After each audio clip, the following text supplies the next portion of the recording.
It's the Analyst Desk. Welcome to the show. It's the Analyst Desk. Yeah, in case you didn't know, it's the Analyst Desk. Welcome to the show where every day feels like game day, bro. Hello, everybody. Welcome to another episode of the Analyst Desk. It is I, Jacob, the self-proclaimed sports analyst, joined by Mr. More for Your Money. Woo! Hello, everyone. And the young boy, clean-shaved Mr. Clean, Adam the Goat. Mr. Clean. Mr. Clean would mean I have a bald head. Yeah, that's me, I don't have a bald head. Not yet. I'm going to be getting my haircut this weekend, I think, but we'll see. We'll see how things unfold. Busy weekend. It might, might be a whole new look. Wow, I'm excited. But We're not that way. But excited to see how it works. How are we excited about? Are we excited about the Leafs tonight? No. I don't know. So Dan, I don't know what to think anymore.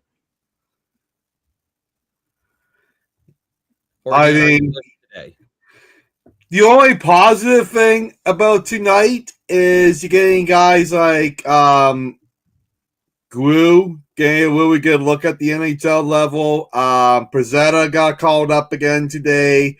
Hopefully Ethan Cowan gets some more ice time. Hopefully Quinlan gets a little bit of ice time here and there. Right?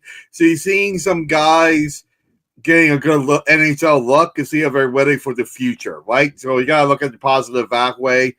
It's a good opportunity for guys like Matthew Knives and Nick Robinson, who've maybe sort of taken it another level and didn't. It's a good opportunity for them to end that season on a high note to get ready for next year. So you got to look at the positives. I mean, I think at this point of the year, you really are looking at your future. I am a little confused about seeing Quinlan on the fourth line again. I don't get that. I want to try to give him some more minutes at this point. And I know I've said this, and you guys are probably sick and tired of me saying this, but Max Domi is not a top six forward, so stop trying to make him one. I understand. Yes, Austin it is getting annoying, Jacob. It's getting very annoying. I find it more annoying that you are continuing to, not you per se, Adam, but like people are continuously trying to make Max Domi something he is not. No, it is annoying, but like at this point, they should be playing. There's nothing to play for anymore. You're playing for pride at this point. I'm wrestling. Might as well play Quinlan more minutes. It's that looks hard at this point, but I don't know. It's like Cowan's situation before, but Jacob Quinlan should be getting more minutes if he's up here at this point. I like Domi too. I think the only positive of Domi playing further of the lineup is that he's at least able to show more to potential trade suitors in the summer if we're going to trade him. Because Jacob, he's got to show something. You got to give him a chance to show I think the more minutes so you give him, the lower his value is worth. Well, I don't know, Jim. Well, you got to do something. You got to play the guy to allow teams to scout him. For sure, 100%. Play a lot of minutes. Like, you got to do something to get rid of him at this point. For the Marlies. But I just look at it personally. Welcome back, gentlemen. Ontario Secret and he doesn't work as a center in this system. I would love to see Gru getting second line minutes. That's what I would like to see. Like where's he playing on the third? He's on the third line. I'm just uploading a graphic of the lines that'll be on the screen momentarily to a theater near you. Well, it should have already been up, Jacob. But okay, you know what? I had to go get cheap gas at the reserve. I'll hide my disappointment. I'll you know what, Adam? I'll hide it for you. Oh, wow. Okay. Hello. I kid. Damn. But I don't know. I just feel like the Leafs just need improvement. For sure. We'll see. Was this a one-year fluke? Why would they go in the offseason and load up on free agents and run it back to the second round of playoffs? Or is this going to be a beginning of a rebuild. I think it's going to be a beginning of a rebuild, but we'll see. The Hamilton Islanders. That's right. News speaking is of this, official. by the way, Rick will be joining us from Hamilton Sports Central this weekend to break down what this means for the city of Hamilton and what the team will be bringing from the Islanders. I do want to point out very quickly that I don't think it's more of a formality at this point, I think, but there is still the fact that the AHL Board of Governors still has to vote to allow the team to be moved to Hamilton. They've announced that their intention of moving the team, but it's still got to be the board. I'm pretty sure the AHL Board of Governors still has to vote on it to allow them to play in Hamilton next. They don't just get to move. No. So it's got to be voted on. So there is still I think it's more so. I think at this point, given they've already announced it, I'm pretty sure the organization already feels like it's a formality and they'll get the vote, or they feel like they have at least enough. At least they believe that they're going to win the vote to move the team anyways. So I think it's a formality at this point if the team's already announced it, but we'll see. I think you have an interesting point, Adam, because people argue, oh, well, Hamilton supported an AHL team before. I have no doubt in my mind that Hamilton can support an AHL team. I think they 100% can. But what's different this time around than last time is now for Toronto AHL team is the Toronto Maoris, and it's actually in Toronto versus before you had the Toronto, I forget for name, but they were in Halifax before, right? So, there wasn't worried about competition, but now you got the Maoris and the Islanders. He's an idiot. No, I'm just saying for 6 kilometers away. So to bring Adam's point, MLSE could challenge the AHL for this move because the Maoris have trouble selling tickets as it is, unfortunately. And it's great hockey. You got to go check it out. I love checking out the Maoris. Definitely go check it out. But they're going to say, hey, now we're not going to let someone competition that close to the 60 kilometers away, right? Well, Dan, I do want to say cares about the MLSE's opinion, but it's just a vote. AHL's different than like an NHL franchise coming in, number one. Number two, people in Hamilton are very Hamilton proud. And True. I'm telling you right now, the Hamilton AHL team will probably sell more tickets than the Ottawa Senators. Oh, an NHL team. I'm telling you that because Hamilton is a very proud city. They support their teams. It doesn't matter if they're good. Look, no disrespect to Ticat fans. Although I'm an Argo fan, I do like to make fun of you sometimes.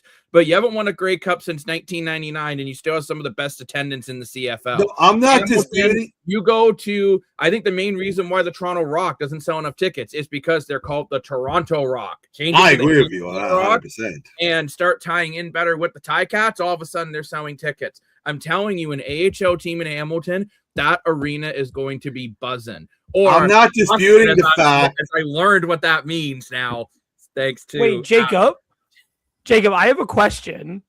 I have water. Well, the Rock aren't going to change their name unless are they planning on permanently staying in Hamilton? Because they plan on moving back to change their name. It's stupid. Okay, well, that's what I'm saying. If they're not going to, I was only asking because if they weren't going to permanently, or if they're not permanently in Hamilton, there would be no point in changing their name. They're going to go back to Toronto at some point. But if they're permanently in Hamilton, then it makes sense to change their name. But no point in changing it because then you're gonna have to change it again when you go back if they go back to Toronto. But I don't know. It's a weird. I would be surprised if the vote goes against moving them because there's a reason the Islanders want to move their team out of Bridgeport. They're bottom 5 in attendance this year. I don't know how far back the attendance issues go, but they're not even breaking 4,000 fans. Yeah, it's ridiculous. And it's like it sucks for Bridgeport to lose a team there, and it's just a little bit more travel for the Islanders rookies or their AHL guys. Not too bad though. It's not that. No, I'm saying it's a little bit. Yeah, so I said it's a little bit more. See, you gotta listen. This is the conversation we had before. You gotta listen. Damn it, guys. Come on. We've been through this. But it's a little bit more travel, but I like the move. I like the move. It also helps that the Islanders, the people who own, I think they own the Islanders, also renovated the Coliseum, the TD Coliseum that they're going to. Mhm. But I think it'll be interesting to see how they do in Hamilton. I think it will be fine. Like I think Mhm. like I don't know why there would be foreseen issues. But yeah, I think it'll be interesting to see another team in this area, and we'll see how they do when they Well, come yeah. here. You know Like what? to too? add to People always Jacob's saying they point, want- I'm not disputing the fact that Hamilton can sell out. I agree. Hamilton have no problem supporting a team. I'm not saying that. I'm just saying the Maoris, MLSE, could fight the fact that it's too close competition. That's if what I'm saying. anything, the Marlies are going to love this because now you have a rivalry automatic that's going to help you sell tickets. Oh, that's a good point. Right? Yeah. And you got to remember, too, TD Coliseum holds 17,000 people. Yeah, it's a Right? big place. It's actually a very nice size arena. This is a chance for TD Coliseum too to try to get more events. I even wonder too, is this them pitching that they want a PWHL team in Hamilton, which I think Hamilton's the perfect market for a PWHL team. We know Good that point. NHL team will not go there because of Toronto and Buffalo. Although, funny enough, TD Coliseum is big enough to be an NHL venue. I'm just putting that out there. It is. How many big enough seats to is be an it? NHL venue. 17,000 or so. 17,000 or just under 18,000 for hockey, around 19,000 for MMA, WWE, and concerts, which I think too, TD Coliseum needs more things in there to try and build that reputation so they can get more bigger events. Like I think you're going to see more MMA and WWE coming to Hamilton too. And Hamilton as a city in general, I don't know if we having a lot of Hamiltonians in the chat tonight. But Hamilton, let's just keep it a buck. The downtown core needs revitalizing. We'll leave it at that. And bringing in more sporting events is going to revitalize that downtown. That's the whole idea. For sure. A lot more money to the city of Hamilton. So I think it's a win-win move either way. And we'll definitely have Rick on this weekend, probably tomorrow. Well, probably too. Like you think about Winnipeg holds about 17,000 fans, right? The Winnipeg Jets arena. So it's not. I think the arena is perfect. Oh yeah. Like I'm not. I do wonder though how long it takes because like there's already. Well, sorry for I'll clarify. PWHL how long it will take them to go there because I even wonder. Because you start to wonder with arena issues in Ottawa, what's going on? What's going to be the plan up there in Ottawa? And whether Ottawa is going to lose their team at this point, which would be slightly interesting to see if they could get into Canadian Tire Center. Hello, welcome back. Their current arena starts to get renovated. And then they would have to move to where the Sens are going to be moving afterwards. It's going to be a whole mess up there. I wonder if they do end up leaving, would they try and keep the team in Canada? Maybe move them to Hamilton, depending on how the Islanders AHL team does. I really don't see Ottawa moving. Now there's even more. No, but I think they might be forced to. They might be forced to. I don't know if you've heard this. There's rumors the Ottawa Charge are trying to find out if they can move into the Canadian Tire Center. Yeah, that's what I just said. Yeah, they're trying to see. They're trying to do it temporarily because I think the plan when the Senators got the land to build their arena, I think their original plan, kind of when Ottawa got the team, was to move the team with the Sens to their new arena when the arena was ready, like ready to go. They were going to go there because they couldn't have stayed in where they are now because the venue was already too small as it is for growth wise. Mm-hmm. And they weren't going to be able to build more. They were going to be able to build out the arena because, well, where is it? It's right where, right above a football stadium. So you couldn't build it out and get more seats. The only thing that could happen was to shrink. And that's unfortunately what is happening. And I do wonder then if they do end up leaving, if they can't get an agreement for the Canadian Tire Center, which I think will make things now, mind you, they already have such a small arena, and the Senators already struggle at times for attendance. I don't know what their average is like this season. That it will be even worse for the Charge, which could lead to them leaving Ottawa. But I don't think that's the case. I don't think that's what the league wants to do right now, though. No, but it is something to talk. Not. It is something to think about. All I mean is I think that's why Hamilton wants this move so much as well, because I think Hamilton wants to showcase what this arena and the community of Hamilton can bring to a sports franchise. But we got how's it going, white Canadian trash guy? Always good to see you back at the desk. And Ontario's secret, Yarncroke moves around like arm. Yeah, he really does get moved all over the lineup. It's Cowie Yarncroke tonight. You know what? It's a gun again. He's going to be on that fourth line. And I actually feel for Yarncroke sometimes, because although Pezzetta's been called up, Dan, he at least according to Daily Faceoff, he will not be in the lineup tonight. Who won't be? Oh, wow. Pezzetta. Interesting. According to Daily Faceoff, as why call him up then? 26. Well, they probably want him for after. The same reason why you had Easton Cowan a healthy scratch for months when he could have been in the AHL getting minutes. Where were the? I understand that either. Oh, Adam, your mic went all fuddled. I know it did. I just fixed it. But I was gonna say, Marley's when he got called up, because that could be it. Well, could be travel. We're just talking about you, Mr. Wick. Definitely go check out his podcast, Hamilton Sports Central. I think amazing stuff. I do want to say though, I do think that the reason we get mad about the reason we get frustrated by why Cowan wasn't playing is different than with Pezzetta. How I feel, at least with Pezzetta's circumstances. I don't know how old Pezzetta is, but like he's very. I don't want to be like, well, he's a very one-dimensional guy. He has one job. And Cowan is 20 years old, and he needed to be playing further up the lineup because he needed to develop. Pezzetta is very one-dimensional, and he's very he's a fourth line guy, and that's where you expect him to play. But I do wonder if it's not the game that they wanted him for. I wonder if it's going to be tomorrow's game that they wanted him for against Ottawa. Yeah, you wonder against Ottawa, because it's such a we play them three. We play all their season match. Yeah, we play all the matchups against them all within like 3 months. We all play like all the games were happening in the back half of the season. So you feel like you need that guy, especially after Brady Tkachuk had his first fight in 4-5 months now. He said he was going to quit. He said he retired from fighting, and this guy drops the glove off the opening face-off last night. So I wonder if that's because of all the criticism that he's been getting. He's not been playing great.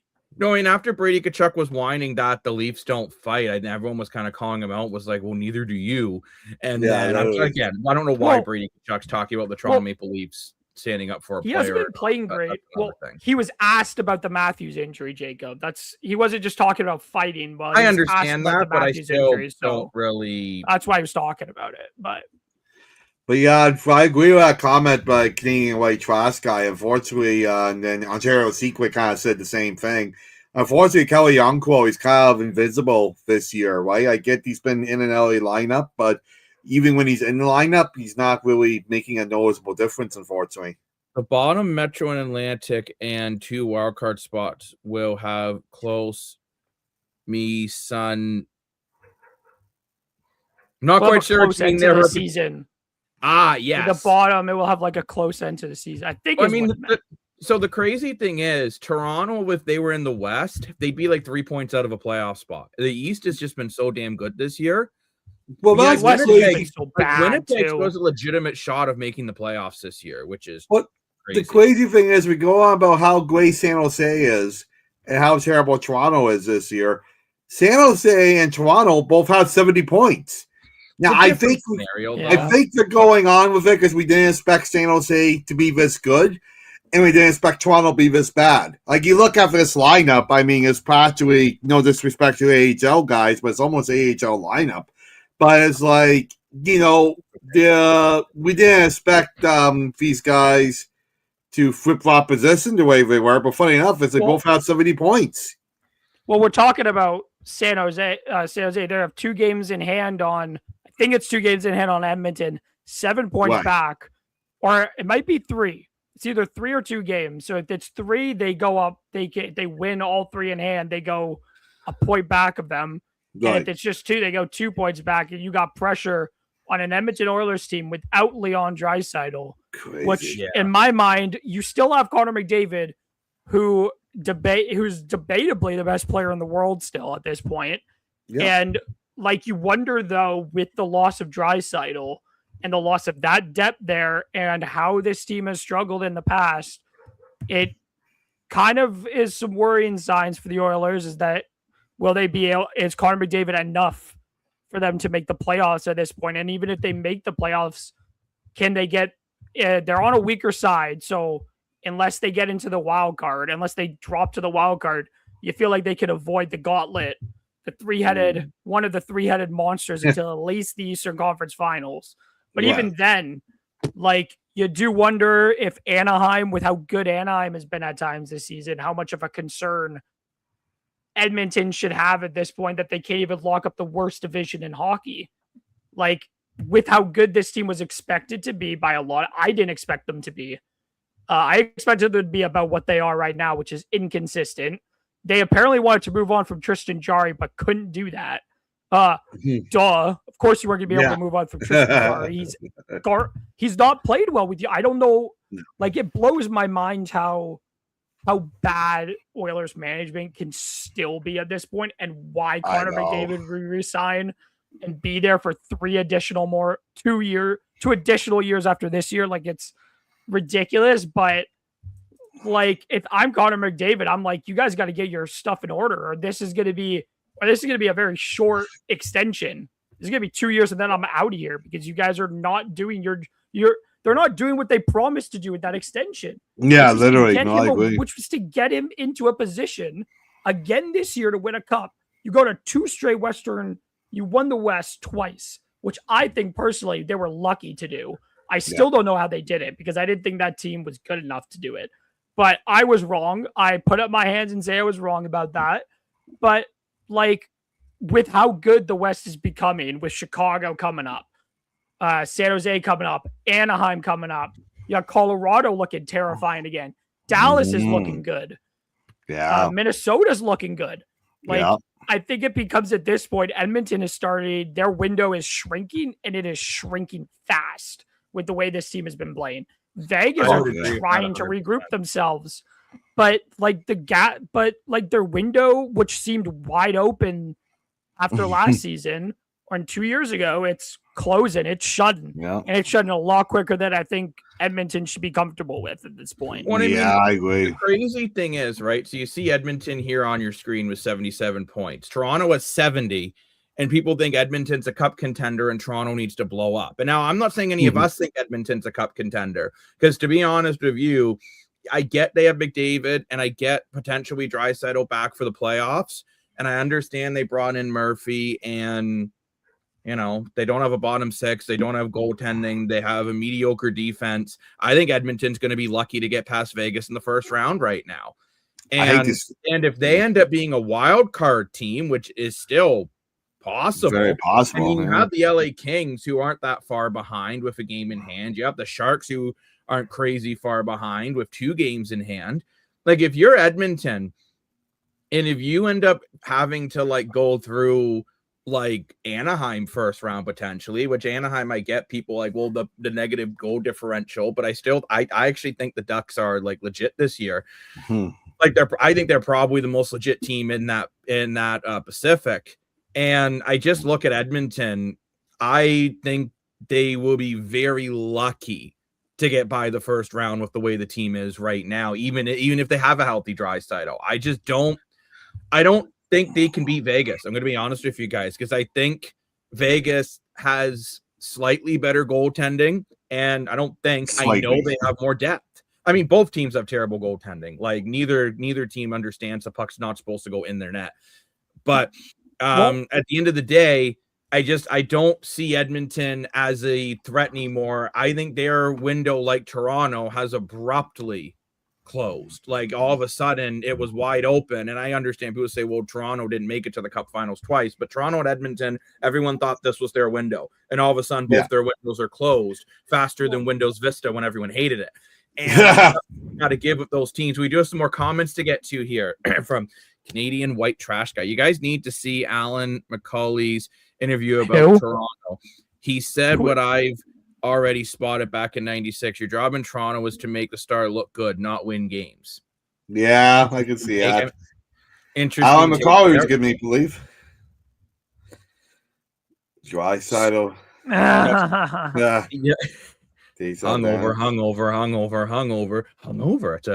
Well, I hate to say it, but let's go Leafs. Welcome back, Dennis. I hate to say it because I hope it doesn't happen, but we're talking about, who are we going to cheer for if Toronto not making the playoffs and different things like that, and Montreal being a Canadian team. But, we also say that if Edmonton doesn't make it, there's a very good possibility that Montreal is the only Canadian team this year making the playoffs.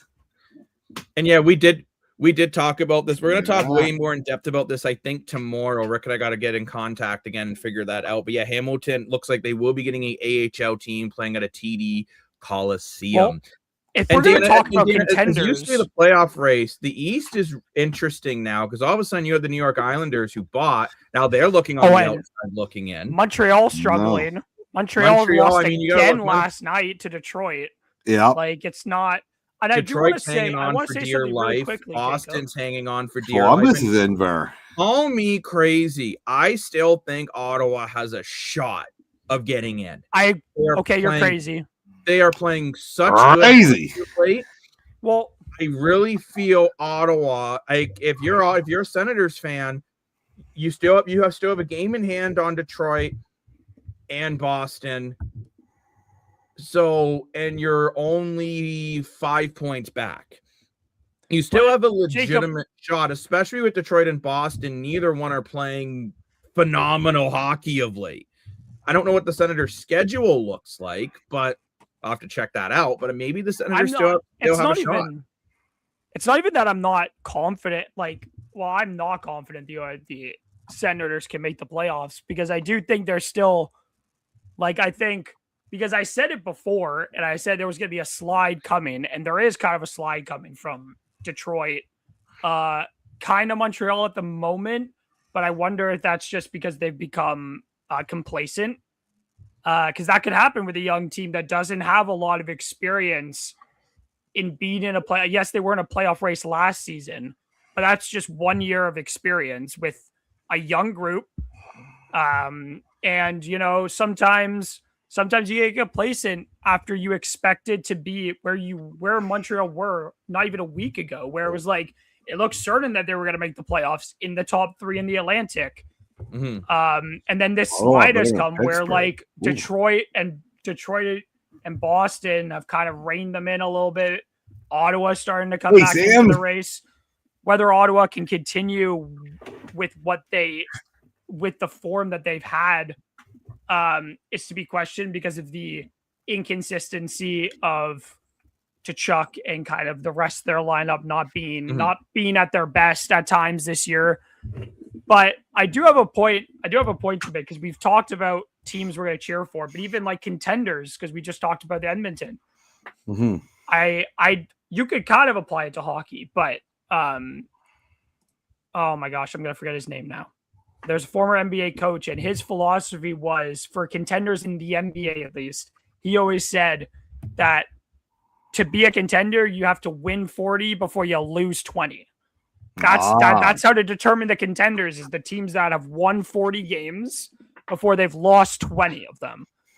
And I know that the Colorado Avalanche, who I have said I'm going to be cheering for in the playoffs, they have done it. I'm pretty sure Carolina has done it now. I don't know who else has done it in the entire NHL, but it's 40 before you get to 20 losses. And that's a very hard thing to do, I think, in hockey because you have overtime losses as well and stuff. But it is a very interesting.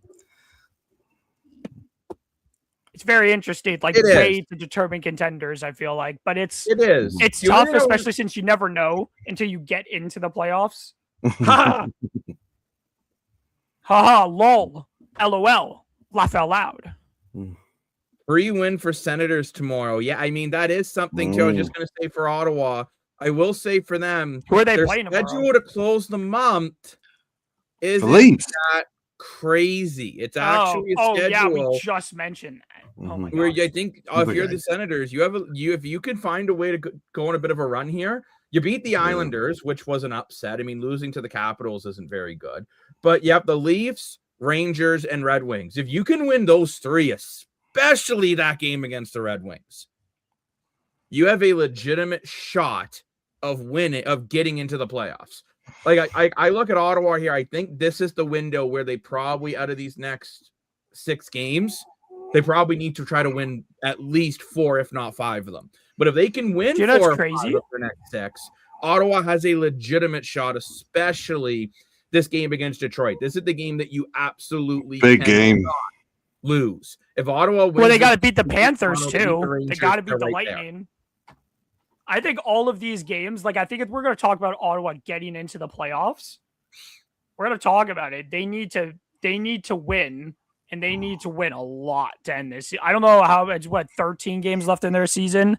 You got to think at the most they can lose maybe 3 or 4 of those games, because they are, despite them reining teams in, they're 5 points back. They cannot lose a lot of games. Funny enough, I'll laugh my head off if the Leafs decide to play spoilers tomorrow night and beat Ottawa. Yeah, that'd be pretty cool. Laugh my head off. And Ottawa doesn't make the playoffs because of that loss. I will laugh. And we play Ottawa one more time, I think. I think so too, yeah. It is, by the way, quickly for tonight's game. Joseph Woll getting the start tonight, so probably means Anthony Stolarz will be starting tomorrow. I would have rather had Wooler tomorrow night, to be honest. Before we wrap up here. And Rick, this is a conversation we will definitely be having very soon. And the Ontario government especially is making a really hard stand against scalping tickets. So that basically, for anyone who today. Basically, for anyone who doesn't quite know what that is, let's say I buy a ticket for $20, I resell it to Dan for $100. I'm a jerk.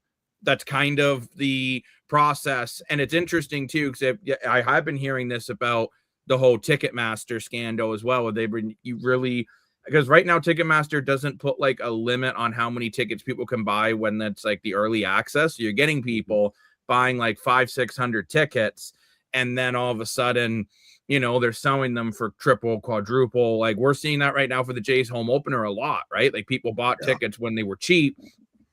And now all of a sudden you go on StubHub, like a crappy seat for the Jays home openers, like around $150, $200 when they're normally about $25. Jacob, maybe you could tell me this, because I'm pretty sure I did see we had this before.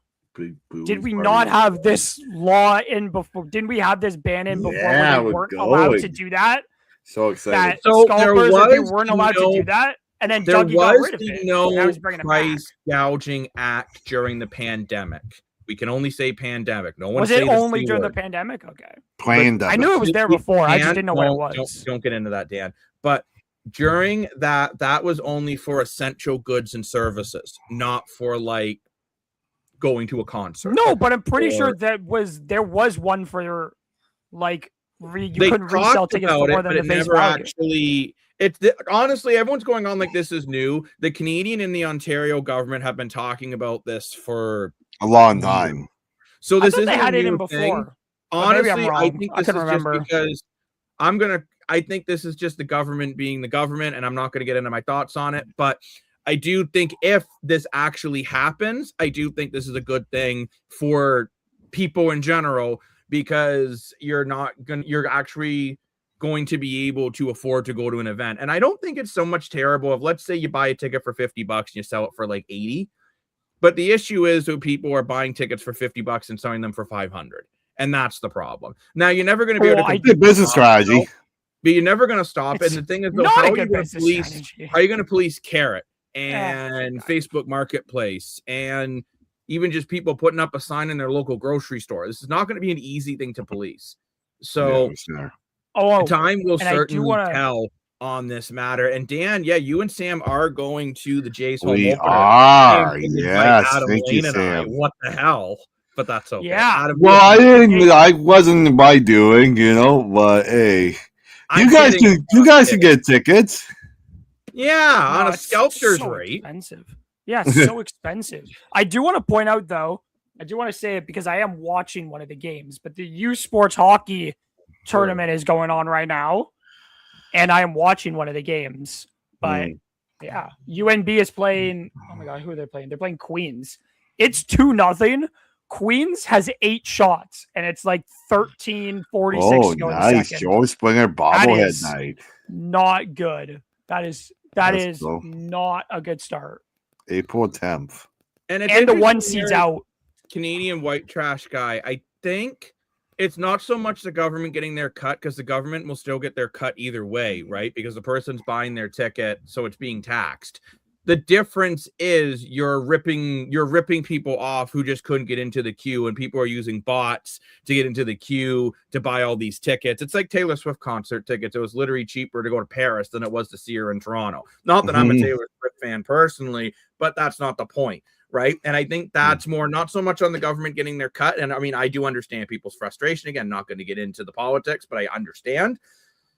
But at the same time, I think this is more for the average Joe and average Sally and Steve and Bobrovsky and whoever wants to buy a ticket, that you're able to get them at close to market value. And Rick, I hope you enjoy your George Springer bobblehead night. I'm sure I'll make it to some games. Lane is saying, I think it's simple to stop.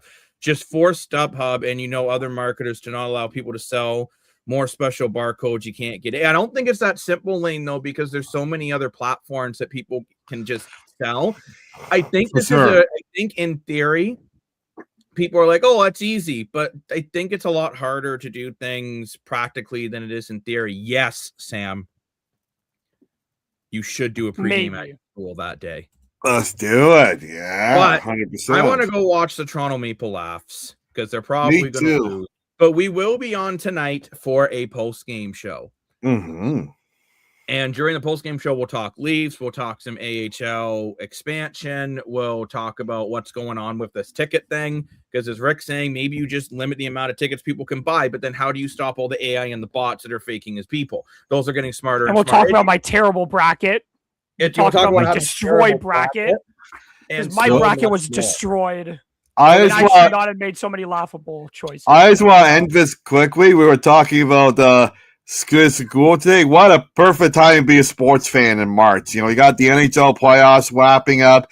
You got off season in football, CFL, NFL. You got the Major League Baseball starting up. You got the soccer leagues, NLS and MLS starting up right now. What a perfect time being a NSL, thank you. That's what I was trying to say. What a perfect time to be a sports fan. Junior hockey playoffs. You have leagues like the OJ. Yes. Oh, yeah. EHL Masters. Yep. That's another great one. They're coming up. The Masters. Yeah. Yes. If you like to watch people. Formula One, NASCAR. This is a great time to be a fan right now. My personal favorite. And actually, NBA playoffs. Like them or lump them, the UFL XFL season kicks off this weekend as well. So we are getting some football back on the field. Let me know. Oh, they're on this weekend. Oh, yeah. First game's on Saturday. So guys, I'm not sure who will be joining me, but I will be trying to do a game a week of the UFL/XFL. I'm going to give that league a legitimate try this year because frankly, I miss football. If we join in, Jacob, does that mean we have to also give the league a legitimate try? Yeah, I think we should give the league a legitimate try. Okay. I'll try. Colts, baby. No guarantees I'll enjoy I haven't been to a Barry Colts. Oh, the Barry Colts in the playoffs? If they are, we should go. Jacob, I'm down for going Colts game. Go watch a Barry Colts playoff game. 100%. Hey, we guys, can be Sam Barry. Deadly serious about this. I'm deadly serious too. Speaking of this question, right? So we saw one question earlier, Wilder. I apologize. I didn't mean to skip you. If you're near an indigenous reserve, the gas is drastically cheaper. Like I'm talking about 35-40 cents a liter cheaper. So I do make the 40-minute drive to save 40 cents a liter. I know Dan thinks I'm crazy, but I don't care. I think Dan's crazy. You think Dan's crazy? Well, I think we all think Dan's a little bit crazy. Yeah, see, Rick's saying you just... Oh, Rick, I got it cheaper than you did. I paid $131 today. Oh. So, 143 is a good price in today's. 143 is also a really good price. What's wrong with selling for a profit if the customer is there and willing to give you the money for it? As if you can't. I agree with that, actually. Honestly, it's apparently I didn't think there's going to be this much of a hot debate, and I can't wait to have this debate with everyone later tonight because it's something that everyone needs to make a buck nowadays, right? But at the same time, should they be doing it by basically scamming people? But on that, sometimes it's the bug, sometimes it's the windshield. They can't do it if people aren't willing. If people aren't willing to buy the tickets, they can't scam. They can't. Like scalpers won't continue to buy loads of tickets to try and up the prices if there's nobody that is willing to pay the prices. 100%. I said the same thing when Taylor Swift came here. I was like, if y'all just say no, I'm not going to buy these tickets for $3,000. They're not going to continue to sell them at $3,000. Yeah, y'all are just stupid for buying them for $3,000. Like, I mean, it's the same argument we can make with everything in life. Yeah, but if scalpers aren't selling the tickets they are buying for the extraordinary prices that they are offering them, then they will be forced to sell them for a loss, because it's better to sell them for a loss than it is to just not sell the tickets at all. Like it sounds dumb, but it's true. Like is it dumb? Like stupid or still trying to make money. Huh? Jacob, you maybe shouldn't be trying to quote the man you are quoting if you want to talk about dumb, stupid, or dumb. And on that bombshell, it is time we wrap up part 1 of the Analyst Desk on a fabulous Friday. Thank you very much for joining us at the Analyst Desk, where every day feels like game day. I'm Jacob Moore, the sports analyst, joined by Mr. Moore for your money. Woo! And the man who was not bit by a spider. He wasn't bit by a giraffe. He wasn't bit by Lightning McQueen. He was bit by a goat. Oh, man, that would have been funny if I was bit by Lightning McQueen. Hi, Sam. I'll miss you. Thank you very much for joining us at the Analyst Desk. Hi, Sam. We'll see you guys for the post-game show following the Leafs versus Hurricanes, where I'm sure we'll all complain. And if they win, we'll all say they should trade Matthews. If they'll lose, we'll all say Matthews should stay. I want you to stay. Anyways, goodbye. See you guys later. It's the Analyst Desk. Welcome to the show. It's the Analyst Desk. Yeah, in case you didn't know, it's the Analyst Desk. Welcome to the show where every day feels like game day, bro. I like trains.